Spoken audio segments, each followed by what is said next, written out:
నమస్తే అండి. ఈరోజు మనం ఫంగల్ ఇన్ఫెక్షన్స్ గురించి మాట్లాడుకుందాం అండి. చర్మ వ్యాధి మీద వచ్చే ఫంగల్ ఇన్ఫెక్షన్స్. ఈ ఫంగల్ ఇన్ఫెక్షన్స్ ఎవరిలో ఎక్కువగా కనిపిస్తూ ఉంటాయి? మెయిన్‌గా చిన్నపిల్లల్లో ఎక్కువగా కనిపిస్తూ ఉంటాయి. చిన్నపిల్లల్లో అంటే ఏ ఏజ్ గ్రూప్‌లో వాళ్ళకి ఎక్కువగా కనిపిస్తూ ఉంటాయి. స్కూల్ గోయింగ్ ఏజ్‌లో ఉన్న చిన్నపిల్లలకైతే ఎక్కువగా కనిపిస్తూ ఉంటదండి. సో, ఎందుకు ఈ చిన్నపిల్లల్లో ఈ ప్రాబ్లమ్ ఈ స్కూల్ గోయింగ్ పిల్లల్లో కనిపిస్తూ ఉంటదంటే, జనరల్‌గా ఏదైనా సరే ఒకళ్ళకి పక్కన ఉండే పిల్లలకి వాళ్ళకి ఇట్లాంటి problems skin disease related problems ఏమన్నా ఉంటే తొందరగా ఒకళ్ళ నుంచి ఒకళ్ళకి ట్రాన్స్మిట్ అయ్యే ఛాన్స్ అయితే ఎక్కువగా ఉంటుందండి. ఈ ఫంగల్ ఇన్ఫెక్షన్స్ అనగానే జనరల్గా ప్యానిక్ అయిపోయి భయపడిపోతూ ఉంటారు పేరెంట్స్. జనరల్గా ఏ ఏరియాస్లో ఎక్కువగా వస్తూ ఉంటుంది అంటే మోస్ట్లీ మనకి చేతుల మీద కానీ కాళ్ళ మీద కానీ లేదంటే వేళ్ల మధ్యలో ఉండే భాగాల్లో ఎక్కువగా ఈ స్కిన్ తెల్లబారిపోవటం, పొడిబారిపోవటం, ఆ స్కిన్ అనేది ఆ ఏరియాలో కట్ అవ్వటం, నుంచి మంట, దురద అది విపరీతంగా ఉండటం, ఒక రౌండ్ ఒక రూ. 10 బిళ్ళ లాంటి ఒక సర్క్యులర్ సైజ్ షేప్ కాయిన్ లాగా స్కిన్ అనేది పలచబడిపోయి పైన పొట్టులాగా అంటే ఒక పొలుసులాగా ఊడిపోవటం, అక్కడ స్కిన్ క్రాక్ అయ్యి అక్కడ నుంచి బ్లీడ్ అవ్వటం జనరల్గా జరుగుతూ ఉంటుంది. సో ఈ రాగానే జనరల్గా కొంతమందిలో ఏంటంటే పెద్ద పెద్ద మచ్చల్లాగా వస్తూ ఉంటాయి, సర్క్యులర్ ప్యాచెస్ లాగా వస్తూ ఉంటాయి. ఇది కూడా మనం ఫంగల్ ఇన్ఫెక్షన్స్గానే తీసుకుంటూ ఉంటాం.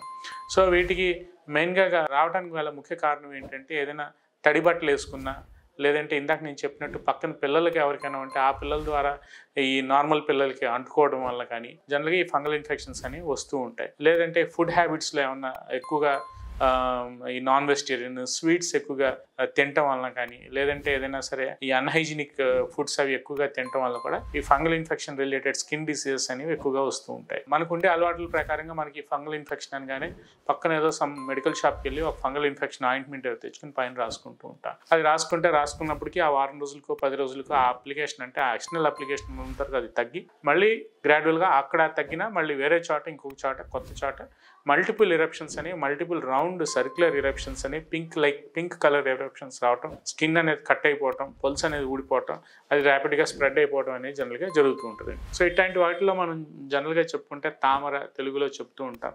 దీన్ని ఫంగల్ ఇన్ఫెక్షన్, దీంట్లో మనకి కాంటాక్ట్ డెర్మటైటిస్ అనే ఒక క్లాసిఫికేషన్ కింద, లేదు ఎలర్జిక్ డెర్మటైటిస్. సో ఇట్లాంటి చర్మ వ్యాధులతో ఉన్నప్పుడు జనరల్గా అది అసలు మనం ప్రాపర్గా ఒకసారి డయాగ్నోస్ చేసుకుని ట్రీట్మెంట్ అనేది ఎర్లీగా స్టార్ట్ చేసుకుంటే హోమియోపతిలో చాలా వరకు చాలా ఫాస్ట్గా మనం ఈ హోమియోపతిక్ మెడిసిన్స్ ద్వారా మనం తగ్గించుకోవచ్చు. హోమియోపతిలో కూడా ఈ చర్మ వ్యాధులకి చాలా మంచి ట్రీట్మెంట్ ఉంది అని ఈ వీడియో ద్వారా చెప్పదలుచుకున్నానండి. పెద్దవాళ్ళలో కొంతమందిలో ఫంగల్ ఇన్ఫెక్షన్స్ కనిపిస్తూ ఉంటాయి.